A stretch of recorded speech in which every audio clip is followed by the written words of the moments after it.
Hello po! Isang araw pumunta nga kami Tagaytay para magbakasyon ng short weekend. Yung mabilisan lang na bakasyon, umalis kami ng mga umaga tapos saktong dating din namin ay patanghalian na. Para diretso kain tapos gala. Dito lang kami sa tabi-tabi kumain. Kumuha kami ng chapsuy para may gulay, pork steak at itong sabaw ay libre na. Pero isang lagay na yung binigay sa amin. Okay na din, mukhang sagana sila sa sabaw. Dali lang namin naubos yan, may tira pa kaming ulam tapos gumala na kami. Nag-CR muna kami bago gumala. May mga signage pa siyang slippery when wet sa labas kahit tuyong-tuyo at tirik na tirik nga ang araw.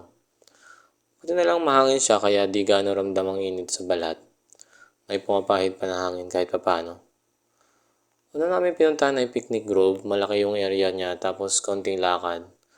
Maganda din ang view, madaming kainan sa loob pero medyo mahal nga lang ang presyo kaya kung nagtitipid kayo pwede magdala kayo sarili niyong pagkain. Tapos doon kayo sa mga cottage nila or for rent na hut kumain. Parang 250 ang rent nun, sulit na yun kung madami kayong gagamit. Mula sa highest area ni Picnic Grove, tanaw na namin ang Taal at magandang view niya.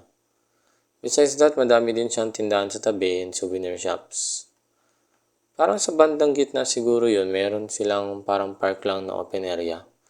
Kung may dala kayong chairs, masarap maupo doon at magpahangin sa lilom. Madaming puno sa area kaya makakanap naman kayo ng pwesto. Doon ko muna iniwan mag-in ako habang dumaan ako ng payment area nila. Upon entry, bibigyan ka ng receipt na dadalhin mo sa payment building nila.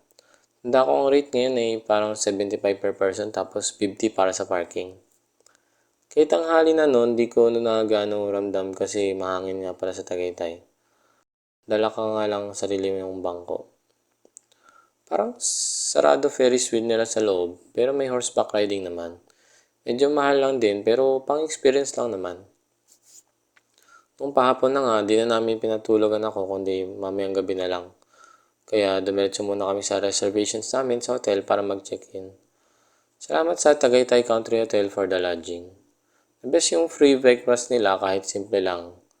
The best kapag buffet naman. Di siya tall building tulad ng ibang hotel namin na puntahan kundi long and wide siya. Magandang lobby nila at very accommodating naman yung reception nila. Pero to be honest, wala naman akong naging problema sa pagstay sa kanila pero lang sa slow internet connection. Medyo hindi ganun kabilis wifi nila tapos mahina ang reception ng phone sa room. Kaya di ka ganun makapag-internet while resting on your room. One of the criteria na pinagpilian ko sa pagkuha ng room ay dapat may pool at mahilig din naman kami ng staycation. Pwede na sa amin mag-pool habang nagpapahinga sa hotel. Another is yung free breakfast at para di na kami mahirapan sa paghahanap ng makakain sa umaga kung saan tamad pa kaming kumilos at gumalaw. Maganda na din yung may malapit na breakfast meal sa hotel mismo para di nalalayo. However, nung pumunta na kami, yung gusto pala ng mag-ina ko na dapat nasa criteria ko din ay yung lodging sa mataas na building. May point naman si Mrs. Sabi nga niya para may maganda kayong view sa bintana. Kahit asa room lang kayo and I think that's right para sulit din ang bayad niyo sa hotel. I forgot to mention naman na meron din nga pala silang tinatawag nilang fitness center and spa. Di na namin nasubukan yung spa at hindi ka makakaligo nun unless magtatagal ka talaga dito. Yung by fitness center parang maliit na gym siya. May set ng dumbbells, treadmill and cycling bike, yun lang naman. Pwede na din at least may dumbbell.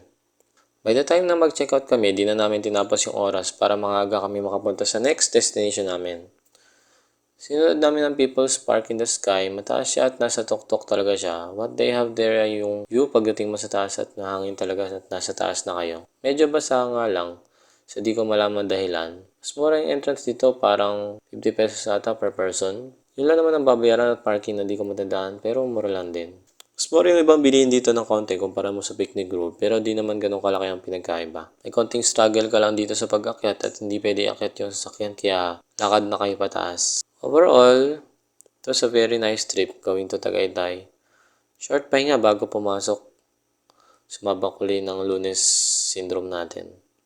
Hanggang sa muli, salamat sa panonood!